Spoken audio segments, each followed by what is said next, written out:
I need to take the TOEFL and I only have a few hours to prepare. What should I do? What prep materials to use? Can I get ready for the test and get my target score? I've been teaching TOEFL for more than 10 years now.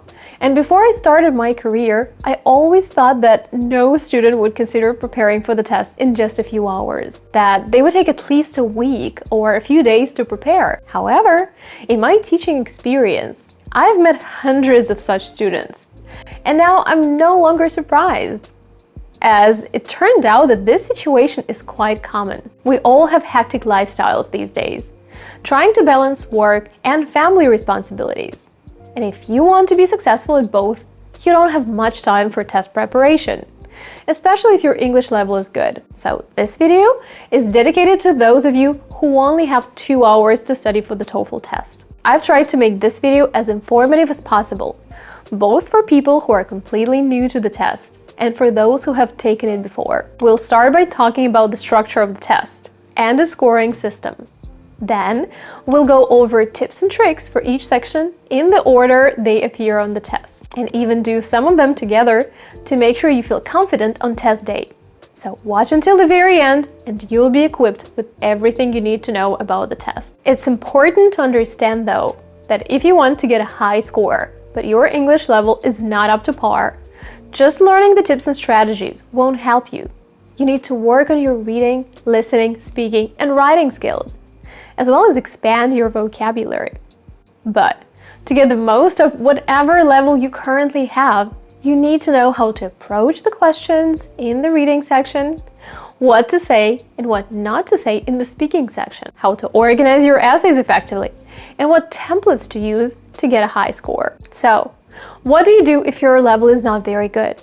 Or, after watching this video, you found out that some of the TOEFL sections are particularly challenging for you. We've created a TOEFL prep course specifically for these situations, to make sure you're 100% ready to ace the TOEFL. In the course, we'll take each part of the test together, and I'll show you step by step how to tackle each section effectively. You'll also find templates to score high on both the writing and speaking sections. For example, the integrated essay template we give in the course is about 119 words long, which means that if you write 250 words, it will make up 47% of your essay.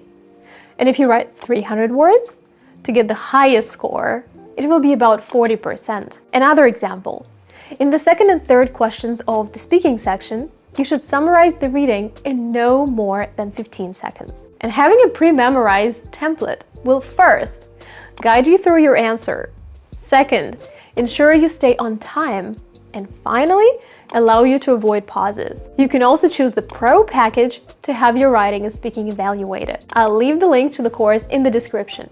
Feel free to check it out. Without further ado, let's get started. By the way, if you already know the structure of the TOEFL, you can skip the first part and go directly to the tips for the reading section. The TOEFL consists of 4 sections: reading, listening, speaking, and writing.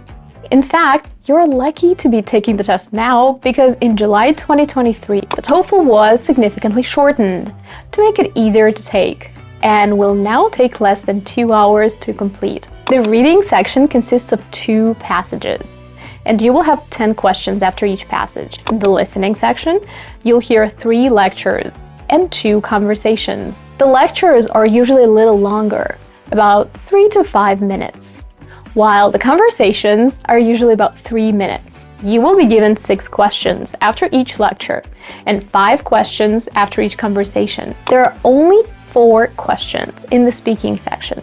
However, this section is usually the most difficult for students. You will be given 15 to 30 seconds to prepare before each answer, and your answer will be 45 to 60 seconds long.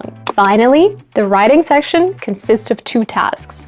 One is an integrated writing task, where you will read a passage and listen to a lecture, and then you'll have 20 minutes to write a summary of what you read and heard. The second task is the writing for an academic discussion. This assignment requires you to answer a question in an online classroom discussion. You will only have 10 minutes to do this. Now that you know how the test works, let's review how it's scored and how long each section takes. The TOEFL is scored on a scale of 0 to 120 points. Each of the 4 sections receives a scale score from 0 to 30. And these scores are then added together to determine the total score. In terms of time, the reading section is approximately 35 minutes long. The listening section is approximately 36 minutes long. The speaking section is 16 minutes long. And the writing section is 30 minutes long. Let's take a look at the first section of the TOEFL, the reading section. We'll start with tips and tricks for this section and then work together on a practice passage to analyze all types of questions and give you a chance to practice. While it's generally agreed that the speaking section of the TOEFL is the most difficult part of the test, there are thousands of students who struggle with the reading section because 1, they cannot consistently get the score they need. 2, they have trouble completing all the questions on time. And 3, they don't understand the academic words the TOEFL reading section bombards them with. So, if you're a TOEFL test taker and have no idea how to tackle the TOEFL reading section, this is the video for you. First, let's look at the structure of the TOEFL reading section. It consists of only 2 passages, each about 700 words long, and you have 10 questions after each passage. You'll have about 35 minutes to complete this section, which means you'll have about 17 minutes for each passage. This brings us to the first tip. Don't read the entire passage. Just dive right into the questions. I know this may seem like an obvious tip, but I often see videos and articles that tell you to read the passage first. There is nothing wrong with that, but you have to be a very fast reader. Otherwise, you will lose time that could have been spent answering the questions. So, start by reading the title of the passage to get the main idea, and then move on to the first question. Look at the example. You have a passage about ancient coastlines. The first question is a vocabulary question. You need to find a synonym for the word crucial. The correct answer is important. As you can see, if you know the word crucial, you will answer this question in a few seconds and move on to question 2. You don't need to read the whole paragraph to find the correct answer. Tip number 2, improve your vocabulary. As you saw in the previous example, knowing the meaning of the word makes things a lot easier. The TOEFL reading section is not only a reading test, it's also a vocabulary test. So, to improve your reading score, you should work on expanding your vocabulary. Not only will this help you answer vocabulary-based questions more effectively, but it will also help you understand passages better. Many students claim to have problems with their reading skills, but after they do a few practice tests, it turns out that their vocabulary is limited. This prevents them from scoring well in the section. For example, if you don't know the word resurgence, you might have a hard time finding the right answer because it's not so easy to guess from the context. However, if you know that resurgence means something begins to grow, develop, or become successful again, and you know synonyms for it, such as renewal, revival, and comeback, you will find answer B in no time. This brings me to tip number 3.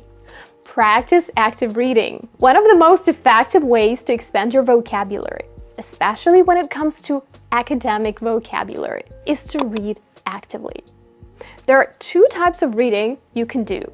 Passive reading is when you just read something for pleasure. This is usually what we recommend for elementary language learners because they need to learn to understand the main idea of the text. However, at the advanced level, active reading becomes crucial. You need to underline words you don't know, look up their definitions, write down lists of synonyms, and think of sample sentences with these words to help you remember them. Remember that TOEFL is an academic test, so it's common to receive texts on physics, astronomy, marketing, sociology, music, art, or geology. So the sooner you start doing active reading on these topics, the better. Tip number 4, master skimming. scanning, and close reading. While one part of your success on the TOEFL reading section is a large vocabulary, the second part involves these 3 reading skills. Skimming means moving quickly through a paragraph or a passage without reading every word to get the main idea or structure of the text. This is something we would do when reading news online. Scanning means looking for the right part of the text to read. For example, you have a question about seagrasses. This means that you need to find this word in the paragraph. So, scanning would involve looking for that word, identify the right sentence, and then reading carefully to find the answer. You will need this technique for many types of questions, such as factual information and negative factual information questions. However, the most important reading skill is what we call close reading. Many students forget this and only skim and scan, which often results in low scores. For example, take a look at this type of question. It's called a sentence simplification question. To answer this question, you have to read the given sentence carefully, break it down into several main ideas, understand its meaning, and then find a sentence that has essentially the same meaning. You will never be able to answer it correctly if you just look for the keywords. Tip number 5, focus on keywords and synonyms. It's important to pay close attention to keywords because many question types in the TOEFL reading section require you to identify them. In order to find the correct answers quickly, you need to look for keywords in the questions themselves, in the answer choices, and in the passage. This will also help you save time and get through the questions more quickly. You should also be aware of the importance of synonyms and paraphrases in the TOEFL reading section.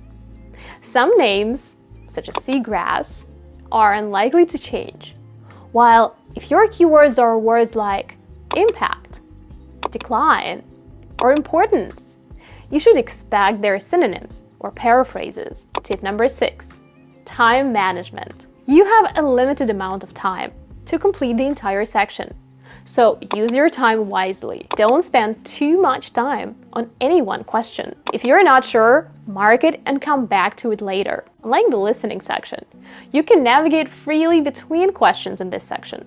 So if you skip a question or two, you can always come back to it later. As you practice, time yourself and see how much time you spend on each question. Tip number 7, guess the meaning of words from context. No matter how good a reader you are or how many words you know, you will always encounter some words that are new to you, and that's okay. The reading section tests your understanding of academic texts and articles, so it's natural that even native speakers won't know all of these words. When you read a text about astrophysics in your native language, you will also see some words you don't know, and that's okay. So don't panic if you don't know some words, or even many of them. Instead, focus on the words you do know and try to guess the meaning of other words from context. Tip number 8, familiarize yourself with the question types. Becoming familiar with the different types of questions will save you time and will also help you approach each question strategically. You will not need to read the instructions for each question, and you can spend this time on finding the right answer. So, after taking a few full-length reading practice tests, go through all the question types and learn the strategies for each one. This is what we teach you in our TOEFL course. We go through the question types, discuss the strategies, and then analyze a complete reading section together so you learn how to apply these strategies on the real TOEFL test. This will help you feel confident on the day of the test. You will also learn the templates for high-scoring answers on the speaking and writing sections, important vocabulary for the listening section, and tips and tricks to improve your timing during the test. The link to the course is below. If you need help with your TOEFL preparation, click and join our TOEFL community. Now, let's take a passage from the reading section to learn how to apply all the tips and strategies we've just discussed. On test day, you'll have 2 passages like this, but today we'll only analyze one because the question types are exactly the same. Feel free to pause the video at each question. Try to do it yourself and then continue watching for my explanation. This is the best way to learn. I always do a few practice sessions with my students during one-on-one sessions, where I first ask them to verbalize their strategy and then correct it if necessary. I decided to take this test from the KMF platform. It's a cool Chinese platform that offers free practice tests. I read the heading to get a general understanding of the passage. The passage is about the westward migration. Then I go straight to the first question without reading the text. It's an inference question, where we have to draw a conclusion from the text. It asks, what can be inferred from paragraph 1 about Western farmers prior to 1815? In other words, what conclusion can it draw about Western farmers before 1815? The word to focus on here is prior, which means before. You must always pay attention when you see time clues in the question, because they help you find the right part of the text. Now, pause the video and try to answer this question yourself. Ready to check? I'm quickly scanning the text, looking for this information, and here it is. After 1815, improved transportation enabled more and more Western farmers to escape a self-sufficient way of life and enter a national market economy. So, I see that after 1815, Western farmers entered a natural market economy. This means that before 1815, they didn't do that. This makes answer D correct. Options A, B, and C are incorrect. You can use keywords to double check that in the text. Pause the video and analyze the highlighted parts of the text. Moving on to question 2. What's the purpose of the statement? This question asks us to find the reason why the author includes this sentence. We can see that it's at the end of the paragraph, which means it probably contains an example to illustrate a point or draws a conclusion. I use the first part of the paragraph to answer the first question. So now I should focus on the second part of the paragraph. I see that the rate of westward migration increased spectacularly. Everybody was moving westward. Emigration to the west reached a peak in the 1830s. And then the sentence I have serves as an illustration of how many people moved westward. So the correct answer is C, to emphasize the range and speed with which the westward migration occurred. It's not A, because there is nothing mentioned about how population shifts occur generally. We're talking about a specific situation. It's definitely not B. Finally, there is nothing mentioned about the fact that Americans found the Appalachian Mountains attractive. Question 3. This is a vocabulary question. They're either super easy or super challenging, depending on whether you know the word in the question and the answer options provided or not. Don't forget to pause the video and tackle the question yourself first. The word in question is fringes. In British English, a fringe is the same as bangs, which means hair that is cut short and straight at the top of your face. So, it's the outer edge of your hair. Fringe also means a border or outer edge of an area or group. So, the right answer is A. If you're not sure, you can try to eliminate the two options that are 100% incorrect. You can also check out the sentence and try to guess the meaning of the word from context. For example, here we read about settlers who kept pushing westward beyond the fringes of settlement. I can change fringes to the edge of settlement. So the word borders is the closest in meaning. If you have problems with vocabulary questions, feel free to go through the academic word list. It contains 570 words that often appear in academic texts. Also, study topic-specific vocabulary. We prepared special PDF files on various topics on our TOEFL course, so that you don't need to worry about how to replenish your vocabulary. Let's keep going. Well, this is one of my favorite questions. I know most students hate it because they think it's super challenging. However, If you know the right strategy, it's not as intimidating as it looks. It's called a sentence simplification question. All we need to do is simplify the highlighted sentence by breaking it into 2 or 3 main ideas. Also, pay attention to transitions. They help a lot to track the direction of ideas. So, we can see that the West has plenty of attractions. Then, we have a list of natural attractions, which means natural landscapes. We don't want to focus on details too much.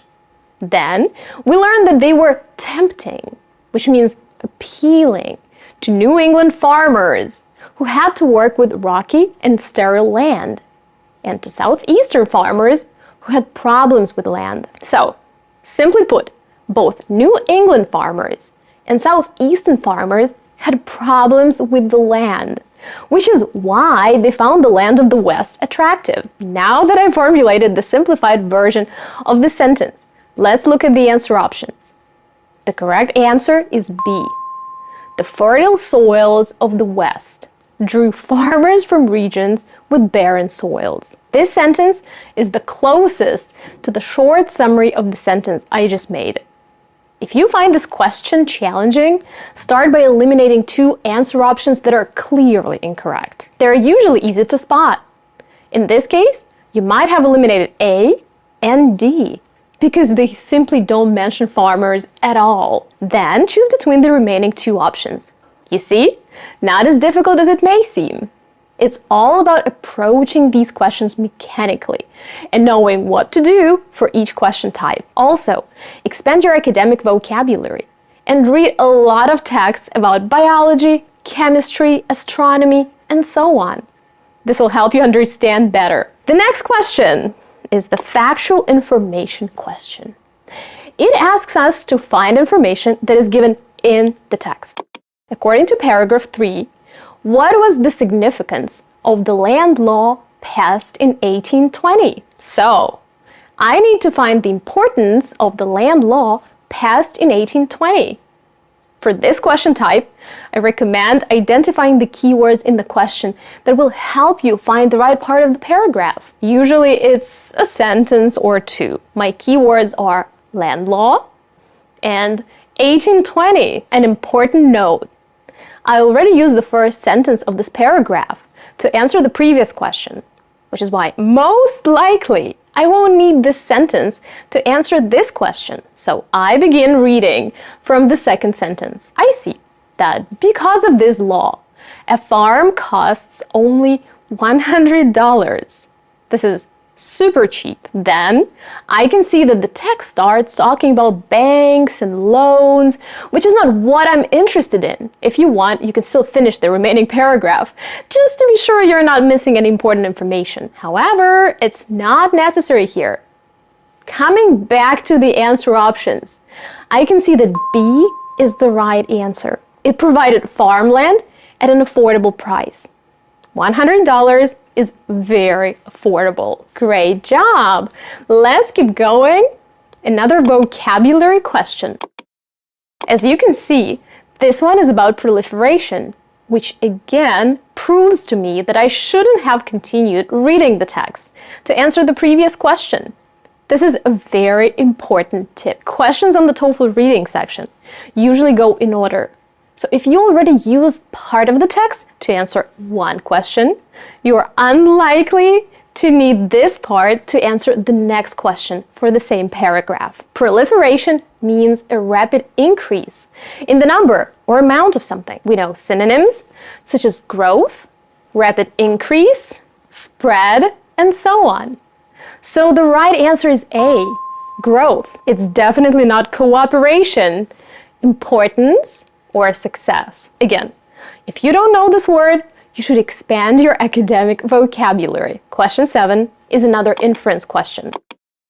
Since we need to find out what can be inferred about flatboats and keelboats, we will first look for these words in the paragraph. It's pretty easy to spot them because they're next to each other in the second sentence of the paragraph. The sentence reads, although flatboats and keelboats continued to be important until the 1850s, steamboats eventually superseded all other craft in the carrying of passengers and freight. For those of you who don't know what supersede means, it means to replace something older or less efficient. So, by reading this sentence, I can already understand that steamboats were newer and more efficient than flatboats and keelboats. Now, let's look at the next sentence, which says that steamboats were not only faster, but also transported upriver freight for about 1/10 of what it had previously cost on hand-propelled keelboats. This sentence clearly shows that steamboats were faster and cheaper. Therefore, choice B is the only possible answer to this question. The next one is the negative factual information question. The important thing to remember is that you have to find a statement that is not in the text. Many of the students I see in one-on-one sessions get so excited when they find one of the answer options in the text that they mark it as correct and move on to the next question. But remember, you're looking for the answer that is not correct. Our first step is to identify keywords in the answer choices. As I scan the passage, I first come across some numbers that turn out to be the cost of transporting freight. I can now eliminate choice B. Then, I see the word produce close to the word rivers, which allows me to eliminate choice D. Finally, at the end of the sentence, I see 3 words: a shorter route. This should eliminate choice A as well. In the end, I'm left with choice C, which is the correct answer. As you can see, the elimination strategy works best for this type of question. Let's move on to the next question. This type of question is called insert text. The main tip for this question is to look for pronouns or other small and often neglected words in the bolded sentence that can hint at the meaning of the sentences surrounding it. The bolded sentence in this text has one such word. It's the word more. More is followed by cheaply, which means that the sentence preceding the bolded one should be talking about the cost of something. I quickly scan the paragraph looking for the word cost or its synonyms, and I easily find the right sentence. It's sentence 3, which says, the cost of transporting bulky grains in this fashion was several times greater than their value in Eastern markets. So, I can add the bolded sentence right after sentence 3. The correct answer is choice C. Finally, there is the prose summary question. The key to success on this question is to select main ideas and not minor details. Therefore, if you see a sentence that expresses a minor idea, eliminate it immediately because it will never be the correct answer. Also, if the sentence is irrelevant to the introductory sentence given in the instructions, feel free to eliminate it as well. Now back to the question. The introductory sentence is, the westward movement of population across the United States led to expanded agricultural production. Our goal is to choose 3 more sentences that summarize the passage. Choice A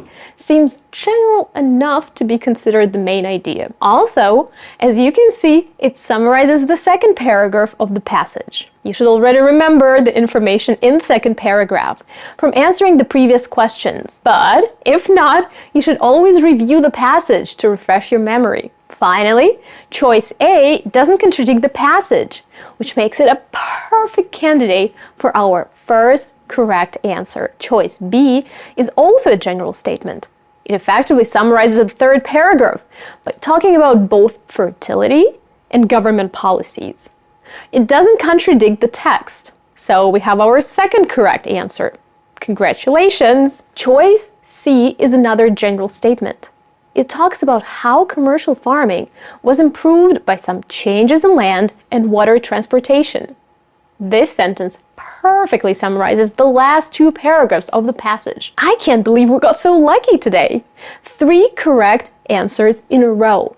Choices A, B, and C are the sentences we should choose to answer this question. Choices D, E, and F are either too specific or irrelevant to the introductory sentence. Well done! As you can see, the TOEFL reading section is not as difficult as it looks. Let's move on. Time for the listening section. Let's look at some important tips and strategies for this section. Now some tips for the listening section. Work on active listening. In the listening section, you will first have to listen to a conversation or lecture for 3 to 5 minutes, and then answer the questions. You will not get a chance to listen to the recordings again, so you will have to rely on your memory. Many test takers get distracted while listening because they are not used to concentrating for long periods of time and lose track of the recording. The second tip is to work on your notes. I can't stress enough how important note-taking is on the TOEFL. If you don't know how to organize your notes, your scores will be inconsistent, so you might get a 28 on one attempt and a 23 on another. For conversations, organize your notes in 2 columns. One column for one speaker, another column for another speaker. For lectures, organize your notes in blocks and write down collocations, not individual words. This will help you understand your notes. Practice the art of note-taking. Do you know why college admission requires foreign students to have a certain level of TOEFL scores? It is to ensure that they will be able to participate in college life. One of their goals is to test a student's ability to take notes during a lecture. As a result, most recordings contain a lot of information that you won't be able to remember in the end. This makes taking notes quickly and efficiently one of the key skills for passing the listening section. Use the following abbreviations and symbols to help you take notes more quickly, or come up with your own alternatives. For those of you taking the test at home, practice taking notes specifically on a whiteboard with a marker. This is crucial for the listening section, and I cannot stress enough how important it is. Tip number 5, track your progress. Make sure you write down all your test scores to see if you're improving or not. Not only will this motivate you to try harder, but it will also help you to calculate your average score right before you take the test. Also, write down new vocabulary and keep it in one place. This can be a real notebook or notes on your phone. Seeing how many new words you have already learned is extremely rewarding, and keeping them in one place makes reviewing them much more convenient. Tip number 6. Learn to identify different question types. As I've mentioned before, there are 8 of them. Gist content, gist purpose, detail, function, attitude, organization, connecting content, inference. It is important to recognize them because the more you understand each type of question and how to approach it, the more likely you are to answer correctly in the listening section. Learn to manage your time.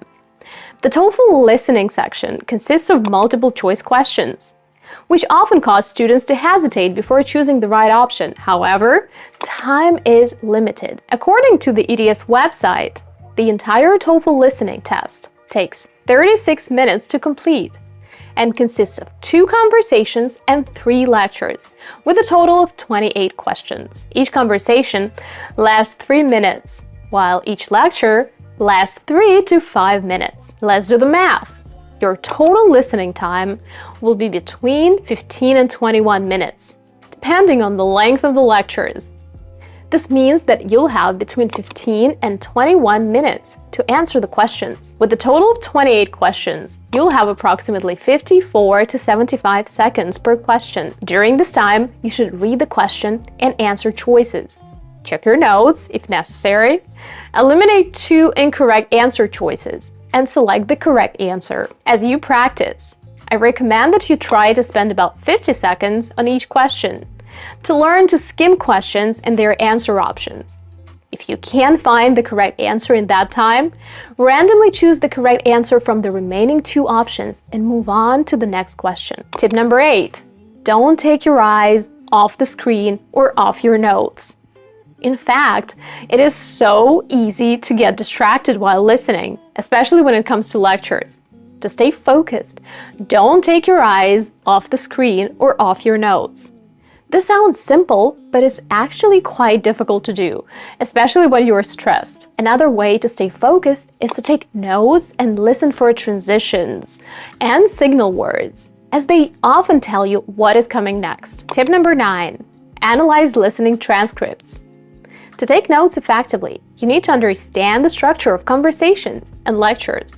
Take the time to analyze the transcripts of every practice test you take. This is especially true for lectures, which are usually more difficult to follow. Pay attention to how the ideas in the lecture are connected. Think of yourself as a professor giving the lecture. How would you organize it? What would come first? What would come second? How would you explain a difficult concept to someone who does not understand it? Look for cause and effect and compare and contrast relationships in the transcripts. Pay special attention to transitional and signal words by analyzing their function in the text. The next section of the test is speaking.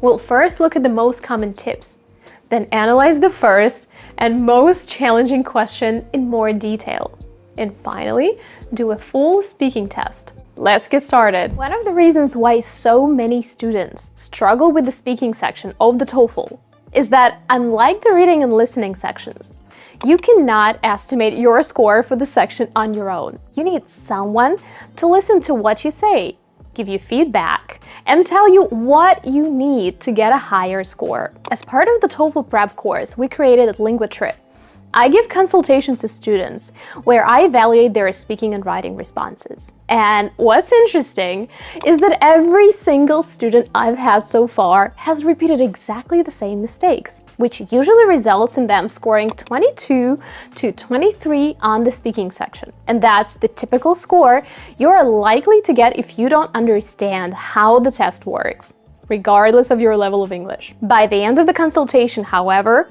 most of these students scored 26 to 27, or even higher, while their speaking level has obviously not changed during those 30 to 40 minutes. So, what do you need to know to score 30 out of 30 on the day of the test? To get a high score, you need to know what the evaluators are looking for.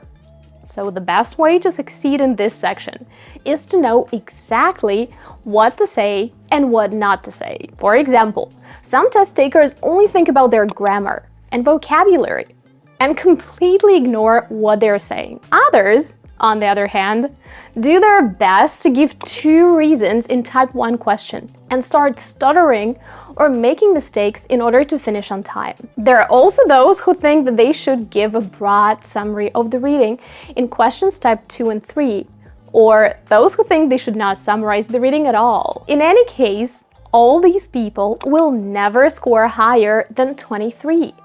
Even if their speaking skills are very good. There are 3 main criteria you need to be aware of: delivery, language use, and topic development. You need to pass all 3, not just one. This brings us to tip number 2, learn time management.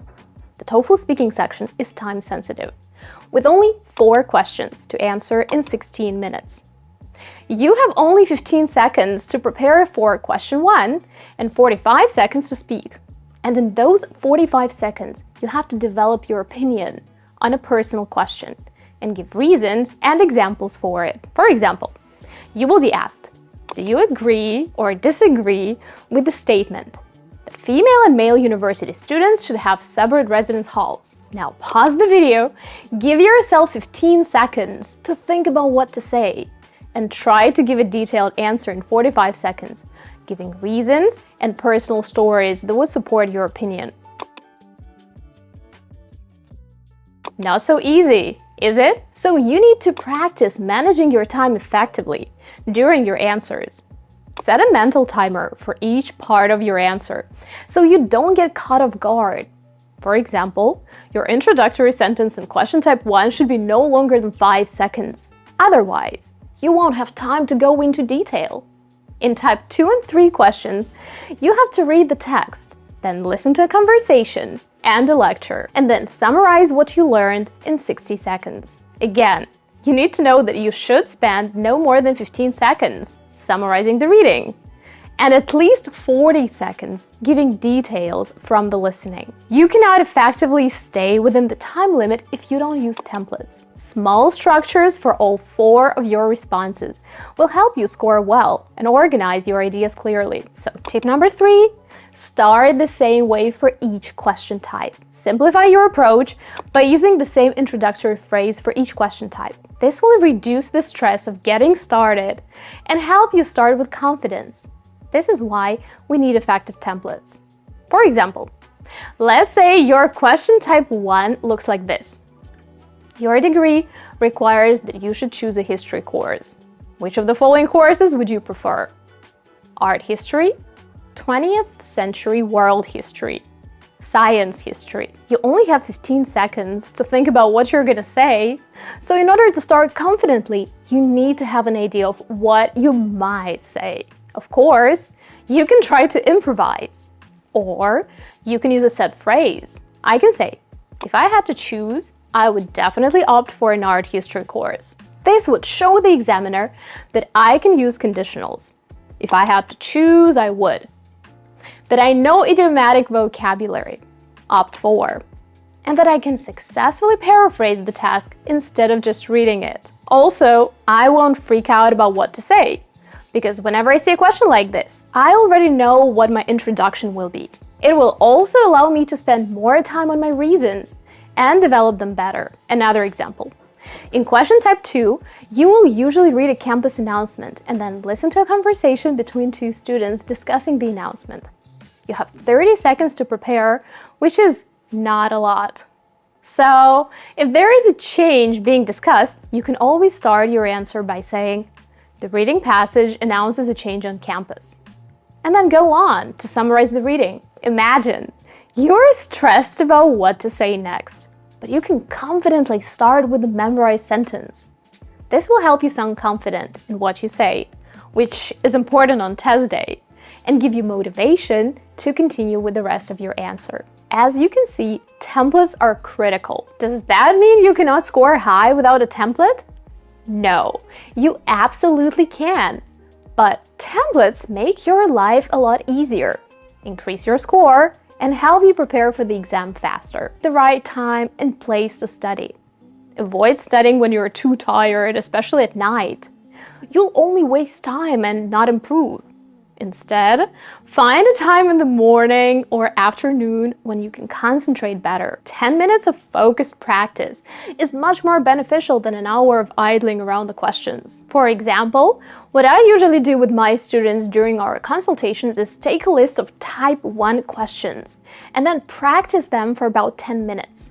At first, I ask them to come up with opening sentences for 15 to 20 questions in a row until the skill becomes automatic and they no longer think about it. You should also practice answering questions in a noisy environment, since this is what you might experience on test day. Of course, you can practice in a quiet room first, but then play some music in the background or turn on a podcast to distract yourself. On test day, you may hear other students talking, so it's better to be prepared for a noisy environment ahead of time. Tip number 5, use a timer. Practice under time pressure to get used to the test conditions. It may sound obvious, and it probably does, but you should embrace the timer as your ally. There are students who are afraid of time, so when they see the minutes ticking away, they panic and cannot say a word. You can try speaking without the timer first, and then slowly incorporate it into your practice routine. Look at the clock at least twice during your answer to stay on track. For example, in questions 2 and 3, if you see that you have 40 seconds left, you should move on to the listening summary. Tip number 6, expand your vocabulary. Don't stick to the same set of words. Include a variety of vocabulary to showcase your language skills. A diverse vocabulary not only impresses graders, but also adds depth and richness to your responses. This doesn't mean that you need to stuff your answers with low-frequency academic words that no one uses except in academic articles. Use thematic and idiomatic vocabulary. In our TOEFL course, we have compiled a list of such words on various topics, so you don't have to find them on your own. If you choose to prepare on your own, research topics such as science, study, work, entertainment, environment, and come up with 10 to 15 word lists for each topic. Tip number 7, practice, practice, practice. You know what they say, practice makes perfect. Record yourself responding to various TOEFL prompts. Play them back, identify areas for improvement, and fine-tune your responses. The more you practice, the more comfortable and fluent you'll become. And hey, it's a great way to track your progress. I like to give my students raw scores for each answer they give because it motivates them to keep going. Start with question type 1, then move on to question type 2, and so on. You can also do complete speaking sections on YouTube to simulate the test conditions. So, this is where we start practicing.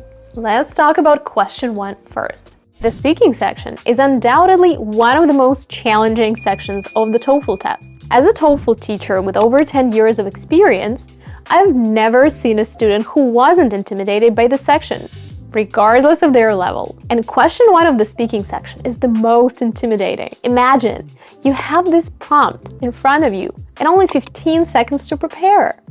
Then you have 45 seconds to answer the question and provide details and examples to support your opinion. So, if you want to know how to tackle the first question of the TOEFL speaking section and learn strategies to get a high score without stressing out, you've come to the right place. So, let's dive into the first question of the TOEFL speaking section and try to answer it. Do you agree or disagree that it's important for young people to learn some domestic skills, like cooking, sewing, and taking care of children? 15 seconds to prepare.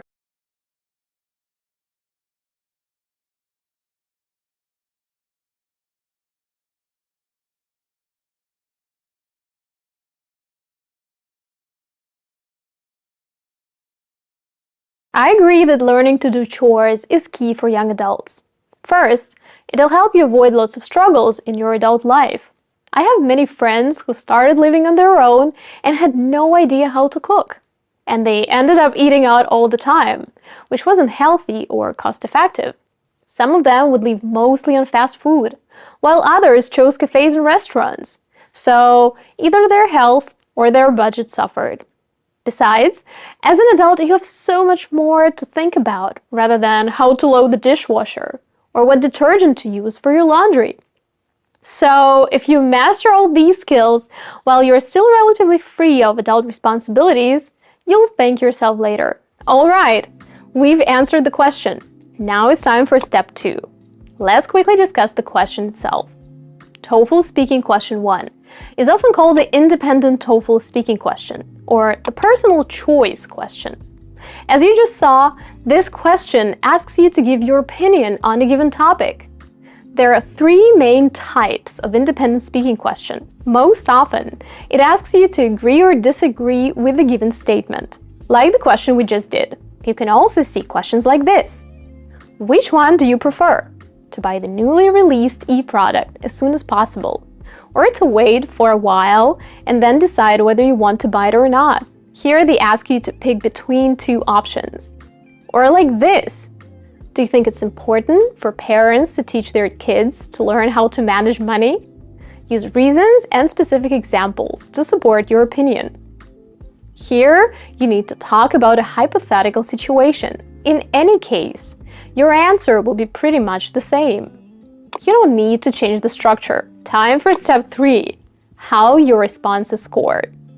You get a raw score for each question of the TOEFL speaking section, on a scale from 0 to 4, with 4 being the highest score. The speaking rubrics involve 3 parts: delivery, language use, and topic development. According to the EDS, to get a high score for delivery, 1, you should speak at a natural pace. 2, your speech should be clear. 3, your pronunciation and intonation should be easily understood. For language use, you should 1, use grammar and vocabulary automatically and effectively. 2, avoid too many mistakes that make your speech difficult to understand. Finally, topic development is all about 1, giving a relevant response to the topic. 2, providing enough details. 3. Connecting your ideas well. Now, let's move on to step 4. Useful tips. Number 1, use templates. Since your response time is limited, it is very helpful to have a small structure to guide you through your answer. You can use the templates you find online. Practice making an opening statement quickly. It's hard to believe, but many students struggle because they can't get their opening statement out in the first 5 seconds, wasting time they could have spent providing details. To practice, take a list of 20 to 40 independent speaking questions and try to make an opening statement for each of them very quickly. This will help you feel more confident. Speak naturally.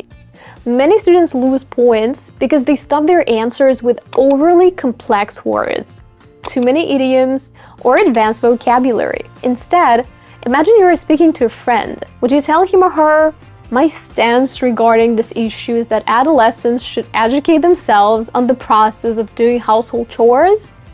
Not really. So, focus on what you say, rather than how you say it.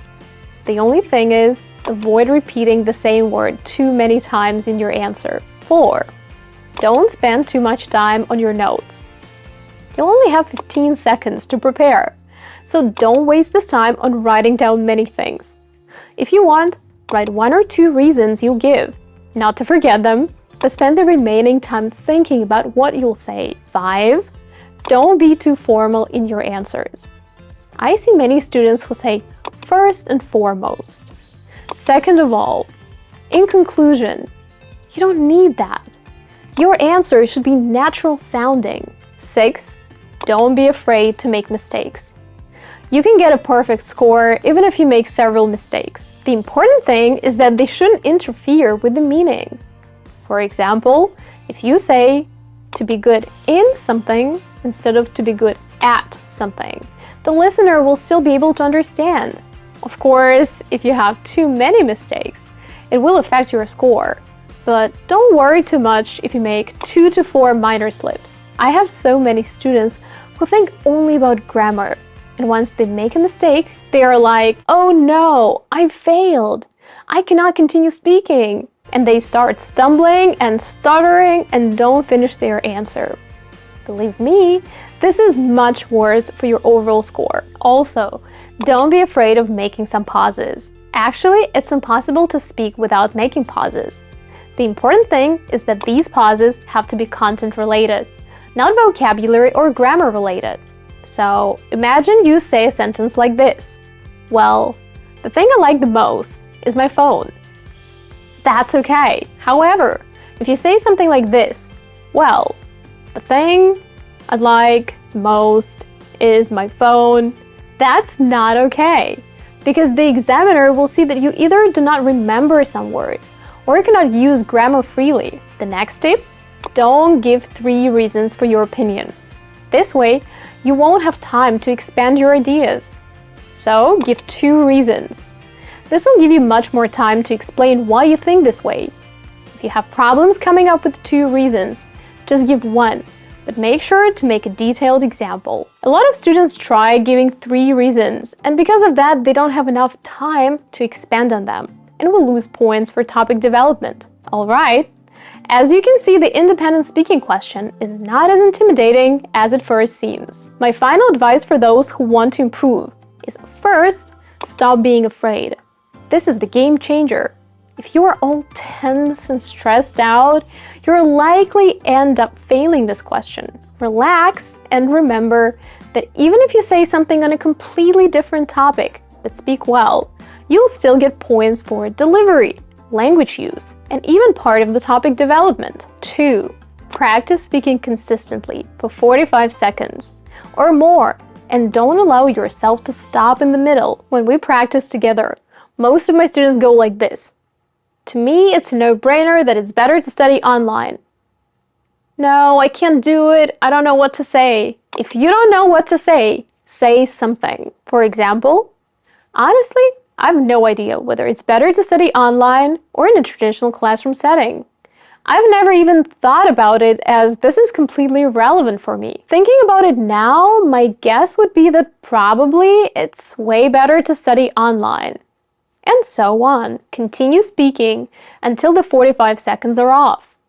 This will teach you how to keep talking, no matter what, which is going to help a lot when you take the test. Time for the full speaking section. Again, remember to pause the video to answer the questions yourself first. Then listen to my answers. This will give you a better understanding of the section. Let's pretend that today is the day of your test and get started. As with all TOEFL sections, you will first see the instructions. Then, the first task. You will see a question and you will have 45 seconds to answer it. The important thing is that you only have 15 seconds to prepare. So don't panic and use this time to your advantage. Let's give it a try. State whether you agree or disagree with the following statement. Then explain your reasons, using specific details in your explanation. Learning through online courses is more effective than learning in the traditional classroom setting. I absolutely agree that online classes are much more beneficial for learning. First of all, studying online saves a lot of time on your daily commute. I remember when my friend used to take a TOEFL prep course in downtown LA, he had to waste a couple of hours a day getting there and back. However, if he had prepared for the test online, he would have been able to invest all that time in taking practice tests and studying on his own, which would have allowed him to get the score he needed much faster. Second, distance learning also allows you to take courses from anywhere in the world, regardless of your location. You can earn a certificate or even a degree from top American universities while living in Australia, for example, which definitely opens up new opportunities. This task is usually the hardest for my students for a couple of reasons. First, they start to panic during the prep time and can't say anything during the answer time. Give me a thumbs up in the comments if this is your problem. Second, some students make the first introductory statement too long. For example, they might say something like, I absolutely agree that learning through online classes is much more beneficial than learning in the traditional classroom setting. And there are a couple of reasons why I have this opinion. This makes them waste a lot of time, and they can't elaborate on their reasons and examples. Some don't use transitions, such as on top of that, however, as a result. Others pause too much and say something like, I agree that online courses are much more beneficial for 2 reasons. And most struggle to come up with relevant reasons and examples. As you can see, there is a lot going on in those 45 seconds, which is why I usually devote most of my time during our consultations to this type of question. Now, let's move on to the second part of the speaking section. The next 3 questions are called integrated speaking questions because you no longer have to think about what to say. You must read, listen, and then summarize what you read and heard. In question 2, you'll read a text about a change on campus and then listen to 2 students discussing this change. Your task is to write down the main idea of the reading, what this change is about, and then listen carefully to one of the speakers in the conversation. This person will express their opinion about the change and give 2 reasons for this opinion. For example, I support this change because reason 1 and reason 2. Now, let's get down to business. Read the article from a university newspaper. You will have 50 seconds to read the article. Begin reading now.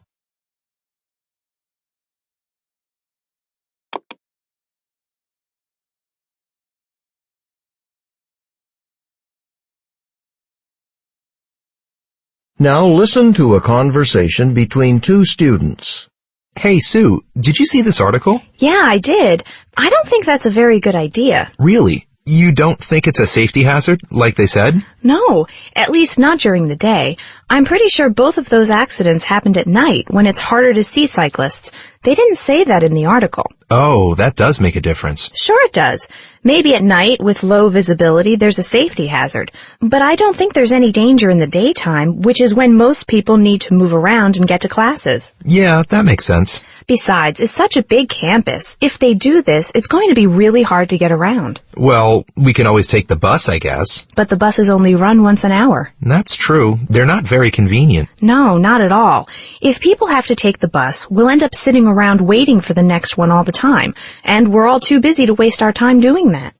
The woman expresses her opinion of the proposed policy change. State her opinion and explain the reasons she gives for holding that opinion. In the announcement, the university shares its plans to soon ban the use of bicycles on campus, since they are a safety risk and because the free campus bus service is an alternative way to get around. The speaker disagrees with this policy. First, she points out that the accidents described in the article took place at night, when visibility is poor, and it's not easy to see cyclists. However, most students ride their bikes during the day, when this problem does not exist, so there is no safety threat. Second, she mentions that the campus area is large, and if students cannot use bicycles, commuting between campus buildings will be problematic. Also, the buses only run once an hour, which means that even if the bus service is introduced, it won't be as effective as riding a bicycle, because students will end up wasting too much time waiting for the next bus, and everyone is too busy for that. These are the reasons why the woman disagrees with the announcement. So, as you can see, you want to give a brief summary of the reading, and then spend most of your time on the listening summary. A quick tip from me is to use the 20-40 rule. Spend 20 seconds on the reading summary and transition, and then 40 seconds on the conversation summary. The biggest challenges with this type of question are not keeping to the time limit, saying too little about the listening summary, talking too much about the reading, making too many grammar and vocabulary mistakes that make your answer unclear, and again, pausing too much. Question 3. I call this question general to specific. Why is that? Because in this question, you should first read a general text on an academic topic, and then listen to a more specific lecture on the same topic. The lecture will usually explain the concept from the reading using examples, experiments, or the professor's experience. Then, as in question 2, you should summarize what you have heard and read. Let's look at this question. Now read the passage from a psychology textbook. You have 45 seconds to read the passage. Begin reading now.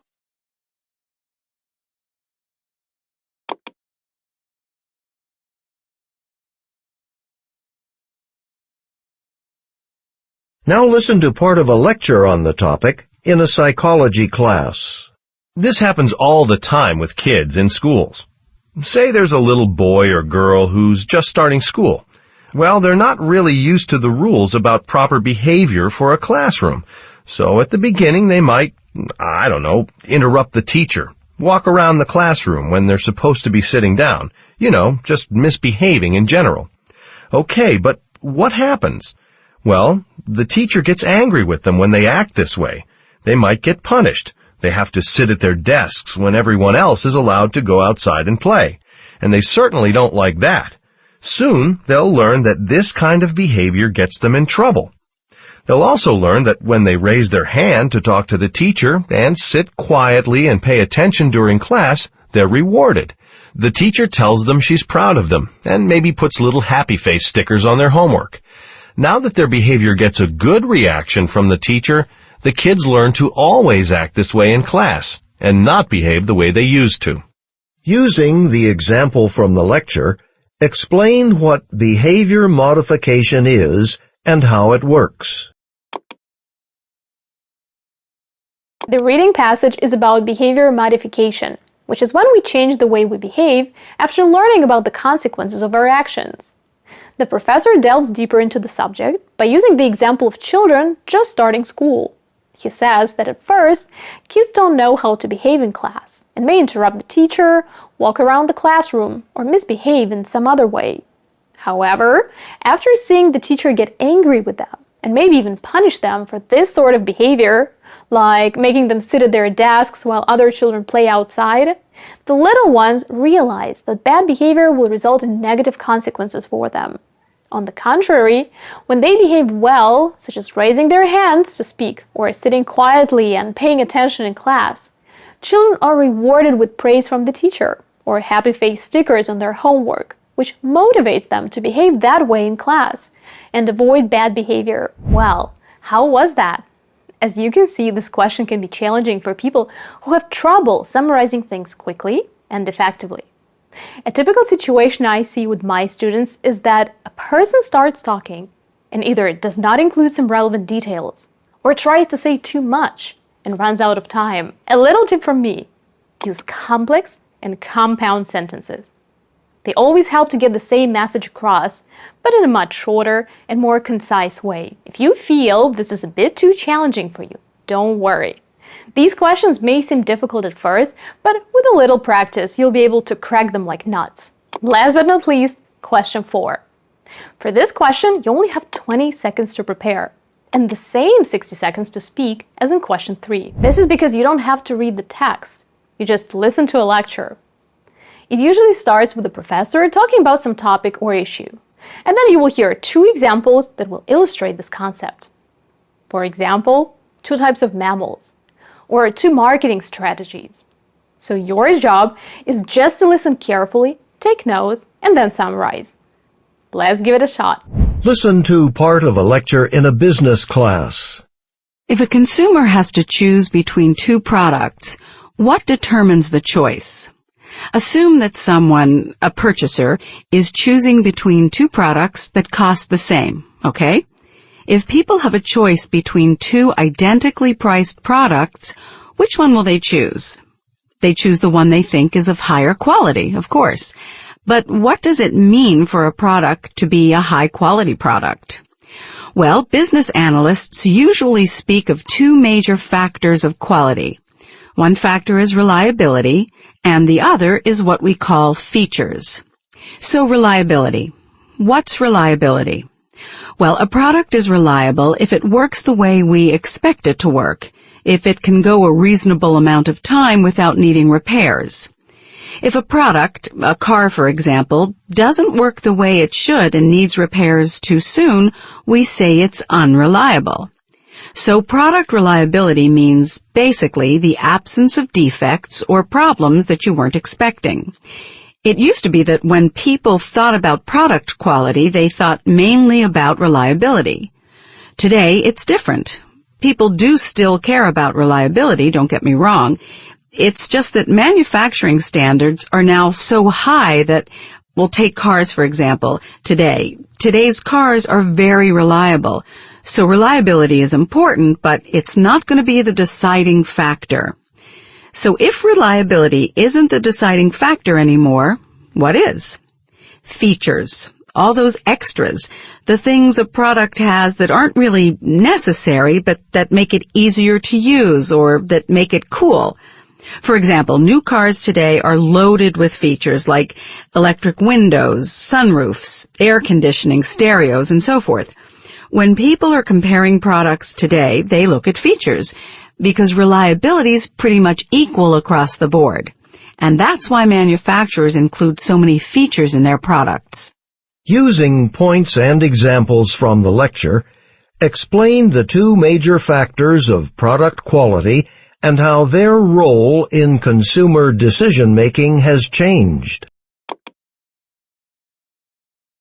The lecture is about 2 major factors of quality, aspects that help customers choose between 2 similar products. The first factor is reliability, which is when the product works as we expect and lasts long enough without needing to be repaired. She gives an example of cars, saying that when you buy a new car, you want it to work the way it should and last a long time without breaking down. Otherwise, it's unreliable. Simply put, a reliable product doesn't have defects and works the way we expect it to. The second and deciding factor is features. Features are extra additions that aren't necessary but make the product easier to use or just cool. To illustrate, new cars come with many extra features, such as sunroofs, air conditioners, stereos, electric windows, and so on. For this reason, consumers look at features when deciding which product to buy. And so, manufacturers try to include as many features as possible in their products. The key to answering this question is to include details from the lecture. A little tip from me. If you hear a word that you recognize, but you aren't sure if you'll remember it when you speak, write it down. That way, you have a little list of words to guide you through your answer and help you speak fluently. Also, don't waste too much time in the beginning. Just introduce the general topic and talk about the two things in turn. Awesome! We've successfully completed the full-length speaking section. And now it's time for the final section of the test, the writing section. Let's review the top tips for acing this section. The TOEFL writing section has two tasks, the integrated task and the academic discussion task. The integrated task involves reading an article, listening to a lecture on the same topic, and then summarizing the information you learn from both sources. The academic discussion task is all about your thoughts. You must answer a question posed by a professor and write at least 100 words in 10 minutes, expressing your opinion on the topic. In the integrated assignment, you should select the most important information from the lecture and present it coherently and accurately in relation to the relevant information from the reading. This means that you should first write a little more about what you heard than what you read. Second, organize your response well and make it easy to understand. And third, make sure that your language mistakes don't distract the reader. In the writing for an academic discussion task, you should make a relevant and very clearly expressed contribution to the online discussion that demonstrates consistent facility with language. This means that first, your response should be at least 150 words long, preferably 170, to ensure that you develop your ideas well. Second, you must use details and examples. Third, your grammar and vocabulary should be natural and varied. And then fourth, you should proofread your essay well to avoid grammar and vocabulary mistakes. If you want to learn advanced vocabulary for the TOEFL writing section, get our PDF by clicking on the link in the video description. This brings us to the second tip. Tip number 2, learn to spot your mistakes. This is especially important for the academic discussion task. The scoring rubrics tell us that you should make almost no lexical or grammatical errors other than those expected of a competent writer, writing under time pressure. As examples, they give common typos or common misspellings or substitutions, such as there and there. So, to avoid mistakes, unleash your inner grammar ninja and proofread carefully. I recommend that you proofread your essays 3 times. The first time, check for content and clarity. Make sure you answered the question, provided enough detail, and didn't go off topic. The second time, check for grammar. Look for those sneaky grammar errors, such as articles, tenses, punctuation, and prepositions. Finally, reread your essay to see if you need to make any vocabulary corrections. Of course, time is limited on test day, so you should learn to do this very quickly. To improve this skill, use proofreading tests and quizzes. There are tons of them on the internet. You can use the ones offered by Edit Republic, the Chartered Institute of Editing and Proofreading, or Grammar Monster. I will include the link to many free proofreading tests in the description below.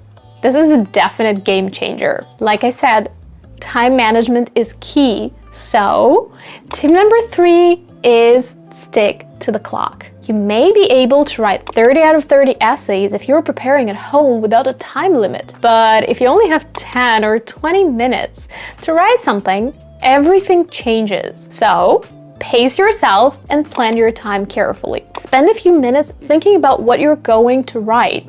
Then write non-stop for some time.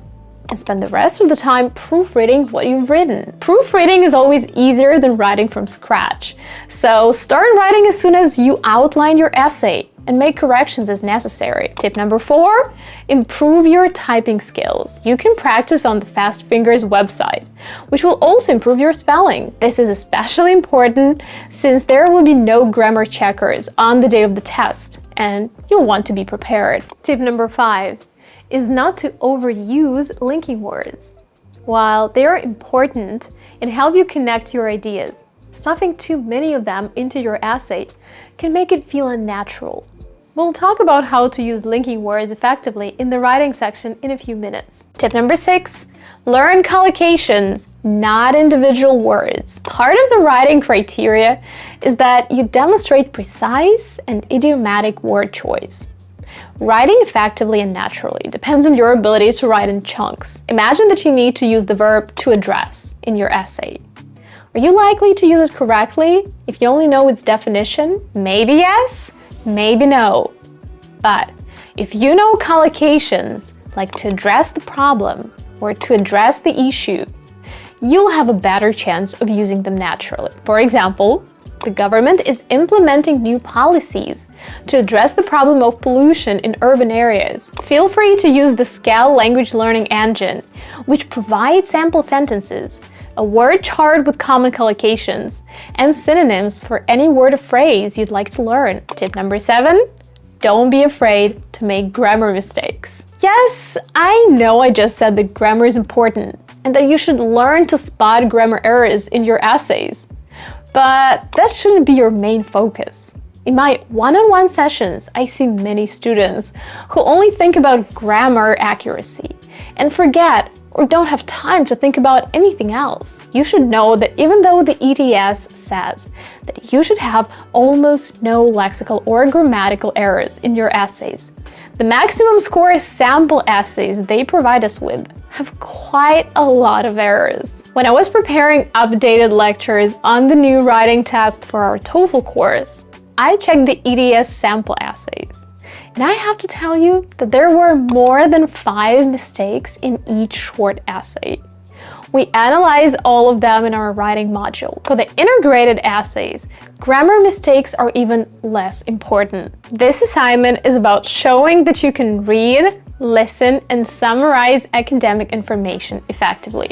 So yes, you should try to eliminate errors from your essays, but you should also know that it's okay to make some, especially if you're writing quickly. Don't just focus on grammar.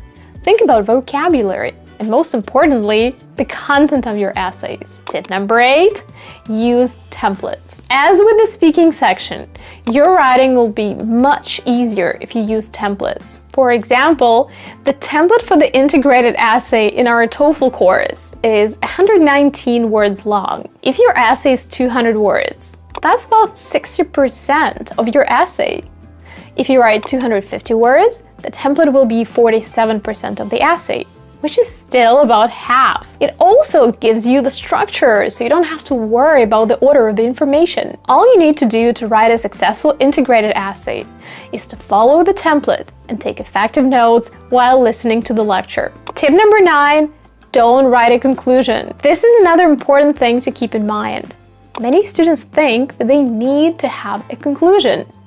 However, you don't need a conclusion in the integrated essay or in the writing for the academic discussion assignment. You should spend this time proofreading your essay more carefully. Now, we just mentioned that you shouldn't overuse linking words in the TOEFL writing section. Let's find out why and learn effective linking words that'll help you succeed in this part of the test. Using linking words effectively can significantly improve your score on the writing section of the TOEFL test. Not only does it allow you to use a variety of sentence structures, it also helps you demonstrate consistent language skills and explain your ideas well. But do you need to learn a lot of connectors? Not really. In fact, for both the integrated essay and the writing for an academic discussion task, you only need a limited number of connectors for a perfect score. What's more, if you use too many of them, or use ones that are too formal, such as nevertheless, furthermore, to exemplify, you could lose points because it won't sound natural. So, my first tip only use the linking words you're 100% sure of. If you don't think you can use that linking word in a natural and effective way, it's better to avoid it. What are the 18 linking words you really need to ace the writing section of the TOEFL test? Watch this video to find out. Now, what are linking words? These are words or phrases that act as bridges between sentences or paragraphs. For example, and, but, so, unless, even if, and so on. They help connect ideas smoothly and make your writing or speaking easier to understand. As I just mentioned, you don't have to force linking words into your sentences. However, if you do use one, make sure you add the word you know well. And that was just the first example of a perfect linking word for the writing section. So, number 1 is however. It means even so, or on the other hand, and is often used to introduce a complication, contrast, or contradiction. You can start a sentence with however, as I did, or you can use it to create compound sentences by connecting two contrasting ideas. For example, he studied hard, however, he failed the exam. The movie got rave reviews, however, I found it disappointing. Another example. However, it's important to recognize the challenges associated with integrating technology into education. I love to use this linking word in integrated essays because it's so good and universal and allows you to contrast the reading passage and the lecture. When you include the lecturer's opinion, you can write, the lecturer, however, disagrees and says that.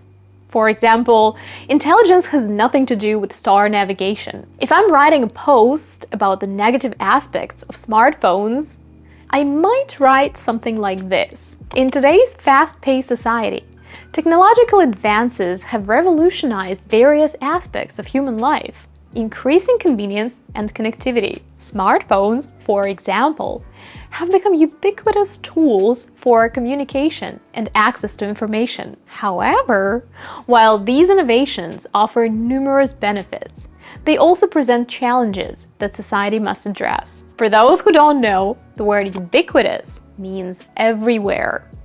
If you see this word for the first time, feel free to check out my video on advanced vocabulary for TOEFL, or download our free PDF with 100 of the most common advanced words you may need for the TOEFL test. The link is in the description. As you can see, the use of however in this paragraph helps to move the discussion from the positive aspects of smartphones to the potential drawbacks, creating a balanced and nuanced argument. You can also see that we use for example in this post, which brings us to the next two words, for example and for instance. We use these words to give examples. Many students try to replace these linkers with less common alternatives, such as to exemplify, to illustrate, namely, and so on. I wouldn't recommend this.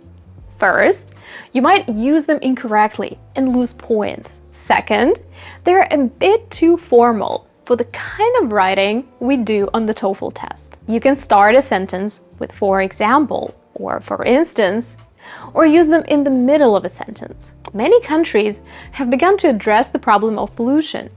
For example, Singapore has implemented strict regulations and promoted public transportation, or many countries have introduced strict regulations to reduce air pollution. For instance, China has imposed limits on industrial emissions and promoted the use of electric vehicles. We can also use the linking words like or such as to give examples. Through platforms like Facebook, Twitter, and Instagram, people can keep in touch with friends and family, share updates about their lives, and engage in meaningful conversations. Let's look at another example from one of the integrated essays. Most of these materials, such as building materials, sand, stones, and even construction tools, are not what you would expect from ceremonies. If you want to add information that supports what you've already said, use moreover,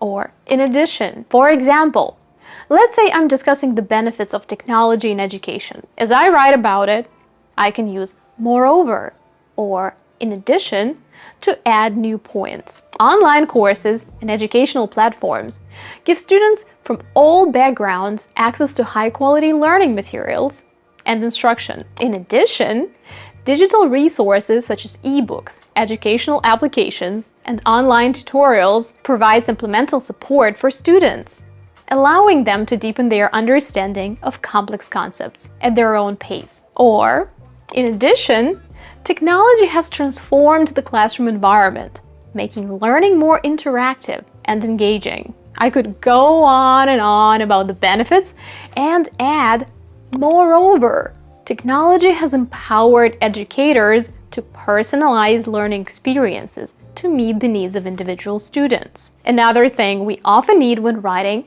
is to show the result or consequence of something. In this case, you can use as a result and therefore. The reason I love them is that they are versatile and can be used in a variety of contexts to show causality or logical consequence. The company implemented cost-cutting measures, and as a result, several employees were laid off. Learning to do household chores prepares young people for their future lives as adults.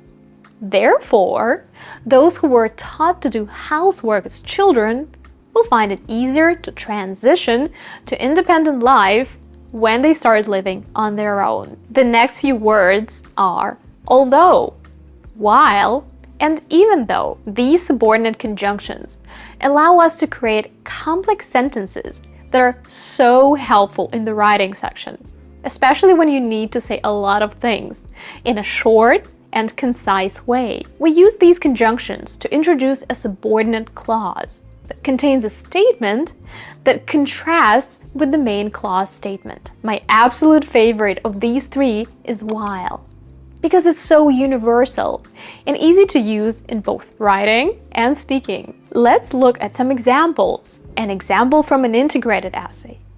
While the reading argues that humpback whales navigate by the stars, the lecturer finds this theory unconvincing. Here, we have while at the beginning of the sentence.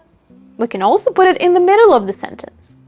The reading argues that humpback whales navigate by the stars, while the lecturer finds this theory unconvincing. A few more examples. Even though she was exhausted, she stayed up late to finish her project. Although he had prepared well for the presentation, he felt nervous when he got up in front of the audience. Although some argue that young people should live with their families as long as possible, I believe that it's more beneficial for them to live independently. The other two linking words we can use to introduce contrasting or opposing ideas are in contrast and on the other hand. I often use them in the integrated essay, where you have to contrast the lecture with the text. You can always write, on the other hand, the lecturer states that, or in contrast, the lecturer's position is that, and give their opinion. Last but not least are the linking words but, so, also, and. Even though you know them well and think they're too basic, I'd say they're the most important linking words out there, so don't forget to use them in your essays. For example, she wanted to travel abroad, but she couldn't afford the plane tickets, so she was forced to stay at home. These were the top 18 linking words for the writing section. Good job!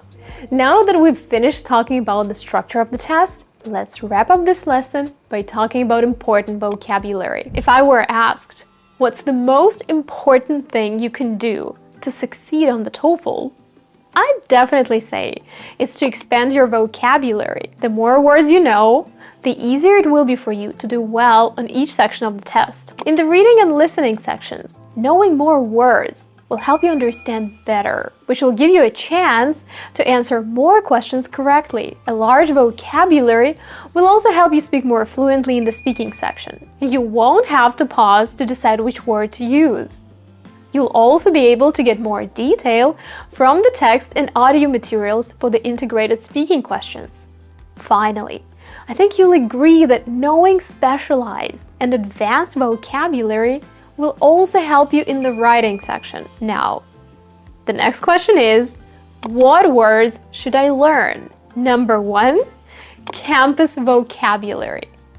Many lectures and conversations in both the listening and speaking sections deal with the situations that may occur on campus. So, knowing words like academic advisor, prerequisites, dorms, roommate, bunk bed, transcripts, A students, transfer, and elective courses is a must. 2, academic vocabulary. These are words that appear frequently in academic texts. You'll encounter them in the writing and reading sections, and they also appear frequently in the speaking and listening sections of the test. For example, individual, research, consistent, area, regulations, perceived, emphasis, undertake, and so on. By the way, we have created a free PDF with the top 100 words for the TOEFL test you need. So feel free to check it out by clicking the link in the description below. 3. Idiomatic vocabulary. Anything idiomatic refers to expressions that cannot be understood by their literal meaning. A common misconception that many students have is that idiomatic vocabulary is all about using idioms. The truth is that it's highly unlikely that you'll need many idioms on the day of the test. In fact, if your English is idiomatic, it means that you use expressions that are natural and correct. Idiomatic vocabulary really helps in the speaking section. It allows you to convey the same message in a shorter and more natural way. For example, what's the word we use to describe something that really annoys us? We use the word pet peeve. Smoking is one of my pet peeves. I hate it when people smoke around me. Another example is a soft-spoken person. That's the person who has a quiet or gentle voice. Some people have a loud voice, some people have a soft voice. And these people are soft-spoken. Now, the last and most important category is advanced vocabulary. Do you know such words as occur, accumulate, collide, copious, divert, frivolous, and hindrance? All of them are examples of advanced vocabulary. Advanced vocabulary is a game changer on the TOEFL and pretty much every other language test out there. It's extremely helpful in every section of the test. In fact, studying advanced vocabulary is the fastest way to improve your TOEFL score. And that's the kind of vocabulary we'll be working on in today's lesson. I suggest we play a game. As you watch this lesson, pause the video every time you see a new word and try to guess its meaning. Put a plus next to the words you got right and a minus next to the words you got wrong. Then count how many of the words you know. If you got them all, write winner in the comments. Otherwise, tell me how many words you got right. The first word is condescending. Listen carefully. Condescending. The Latin prefix con means with, and the Latin word for descend means down. So when someone is described as condescending, it means that they act in a way that makes others feel inferior or looked down upon. For example, imagine a teacher who talks to students as if they're not very smart or important. That's a condescending attitude, and it can make people feel small or unappreciated. So when you're condescending, you're looking down on someone. Let's do a little test. In the reading section, you might get a vocabulary question that looks like this. The manager's condescending tone made the new employees feel unwelcome and discouraged. The word condescending in the sentence is closest in meaning to A.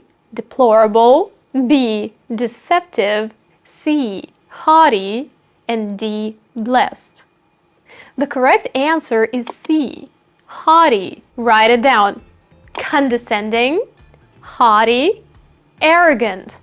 They're all synonyms. Now, let's talk about the verb to obtain. To obtain means to get something that is not so easy to have. You can obtain knowledge, information, permission, a license, a document, or a loan. You wouldn't say you obtained a pair of socks unless they were unique. So, it's a verb we use in formal contexts. A small test. To obtain knowledge on the subject, researchers conducted extensive experiments and analyzed the resulting data. The word obtain in this sentence is closest in meaning to A. Get, B. Accord, C. Astonish, D. Depend. A is correct. Next is emerge. When something emerges, it means it comes into view or becomes known. Think of a talented musician emerging on the music scene. After years of hard work, their talent finally emerges for all to see. When I think of the word emerge, I immediately think of emerging technologies. All these new types of technologies that are popping up or appearing all the time. Give me some examples of your favorite emerging technologies in the comments. Time for a test. Obviously, C is correct. Appear is the closest synonym for emerge. Now, let's delve into transcendence. This is a fancy word that means going beyond ordinary limits or surpassing expectations. Picture a breathtaking painting or a mesmerizing piece of music that takes you to another world. That's the kind of transcendence we're talking about, where something becomes so extraordinary that it surpasses everything else. Remember the movie Transcendence with Johnny Depp? It's a sci-fi film exploring artificial intelligence. In the movie, Johnny Depp's character, Dr. Will Castor, uploads his consciousness into a computer, which makes him extremely powerful. So we see how he transcends or surpasses human limitations, blurring the line between man and machine. Moving on. Word number 5 is crucial. When something is crucial, it's extremely important or necessary for success. Just like getting enough sleep is crucial to maintaining good health, or studying is crucial to doing well on your exams. How would you answer this question? A is correct. Crucial and essential are two words we use when something is very important. You will see them a lot on the TOEFL reading section, so make sure you have them on your list. Advantageous is our next word. When something is advantageous, it means it's beneficial or helpful. For example, learning a second language can be advantageous for finding job opportunities, making new friends, and experiencing different cultures. I can use it in the writing section. For example, living close to work can be advantageous because it saves time and money on commuting. We'll stop with the tests here, since you pretty much have an idea of what vocabulary questions look like on the TOEFL. However, let me know in the comments if you like the idea of tests. Now, let's talk about the word frivolous. When something is frivolous, it means it's not serious or important. It lacks seriousness. Buying expensive things you don't need instead of saving money for important things, like education or emergencies, is an example of frivolous spending. If someone is frivolous, they shouldn't be taken seriously because they're always fooling around and never getting anything done. Frivolous is practically the opposite of essential. Spending money on frivolous luxuries instead of saving for the future can lead to financial problems. Our next word is terrestrial. This is one of my favorite words because very few of my students know it. So I like to include it in the matching assignments I create. Terrestrial simply means related to the Earth or its inhabitants. So if it's terrestrial, you'll find it on Earth. If it's extraterrestrial, you'll find it coming from a UFO. We humans are terrestrial creatures, which means we live and thrive on this planet and depend on its resources for our survival. If you don't know the word thrive, you can watch this video where we discussed more advanced vocabulary necessary to ace the TOEFL test. In TOEFL reading, you'll often see texts about terrestrial animals. Terrestrial animals are mammals, birds, and reptiles that live on land. Moving on to mandatory. When something is mandatory, it means it's required by rule or law. It's obligatory. Wearing a seat belt is mandatory for all passengers in a car to ensure everyone's safety. I hear this word a lot in conversations on both the speaking and listening sections of the test. You'll see something like this. It's mandatory for students to attend classes regularly to maintain their enrollment status. Some nice synonyms are compulsory and obligatory. Just recently, I saw the word compulsory on one of the reading tests, so make sure you have it on your list. 10. Outer. This word refers to something that is outside, external. For example, astronauts wear spacesuits to protect themselves from the harsh conditions of outer space. Escalate is our next word. When you see this word, think of an escalator that takes you quickly to the next floor. This word usually has a negative connotation, so it's usually something bad that escalates. For example, prices or conflicts can escalate. Imagine a disagreement between friends that escalates into a heated argument. That's when things get more intense and serious. Example sentence. The conflict between the two companies began to escalate, raising concerns about the possibility of cooperation. 12. Plummet. The verb plummet means to fall sharply, like eagles that plummet toward the earth in search of prey, or school attendance that plummets when there is a flu outbreak. For example, the stock market may plummet after bad news about the company's financial situation is announced. Example sentence: temperatures plummet overnight, causing icy conditions on the roads. Now let's talk about the word adolescent. Simply put, this is just a fancy word for teenager or teen. Someone who is no longer a child, but not yet an adult. Sample sentence. She doesn't understand the emotional problems of adolescence. Let's keep going. What about futile? When something is futile, it means it's incapable of producing a useful result. It's pointless. Trying to change someone's mind when they are set in their decision can feel futile because they are unlikely to budge. You can say, it's futile to argue with him when he is in a bad mood. He won't listen to reason. Again, this is a very common word in the TOEFL reading section. Be prepared to see it a lot. Moving on to impact.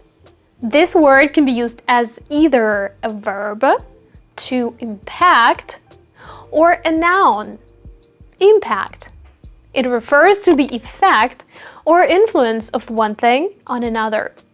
For example, the construction of a new road could have a positive impact on the local economy by creating jobs. Note that when this word is a noun, it's followed by the preposition on. Have a positive impact on the local economy. But as a verb, it doesn't need a preposition. Hearing aids may be able to impact mental health positively. This is one of the synonyms for the verbs to influence and to affect. Indispensable is next. When something is indispensable, it means it's absolutely necessary, essential, something you can't do without. Water, for example, is indispensable to human survival. We can't live without it. Let's review. Crucial, essential, indispensable. All these words mean something is very important. In the writing section, you can include such a sentence in your essay. Good communication skills are indispensable for success in both personal and professional life. Now, let's talk about the word supercilious. Listen carefully. Supercilious. What do you think this word means? It's used to describe someone who acts or looks like they think they're superior to others. Imagine a person who always acts like he or she is better than everyone else.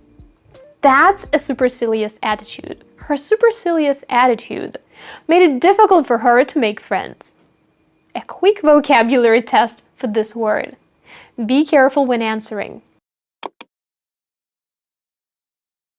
Well, they're all right. That was a trap. If you watch the lesson carefully, you remember that a condescending person, like a supercilious person, is someone who acts or behaves as if they are superior to others. Haughty and arrogant are the other two synonyms. So, congratulations! We've learned so many advanced and useful words for the TOEFL test, and only a few remain on our list. 18. Illiterate. This word describes someone who cannot read or write. Unfortunately, there are still many illiterate adults in the world who struggle to access basic information and opportunities. Now, someone who is literate can read or write.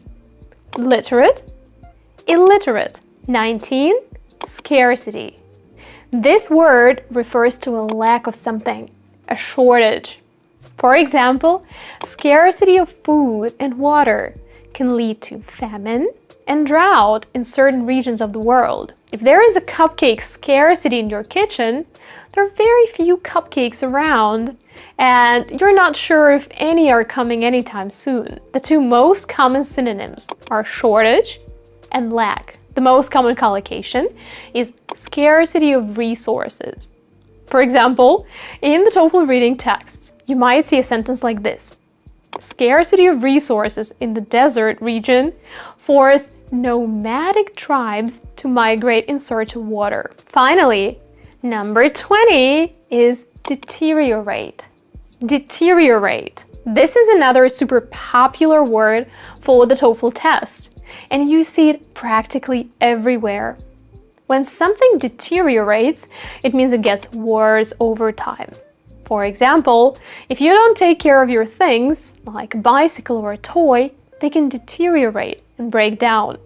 So deteriorate basically means that things go from good to bad over time. There is a similar word starting with a D. Let's see if you can spot it. And the right answer is B. Decay.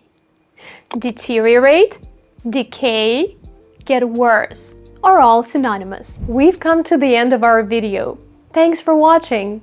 Now you have a lot of information on how to ace the TOEFL test. Feel free to share your preparation experience and score in the comments below. If you want to get your speaking and writing scored, get the Pro package and prepare 2 essays for our consultation. Click the link below to sign up now and take the first step towards your dream score. See you all very soon. Good luck on your TOEFL journey. Bye-bye.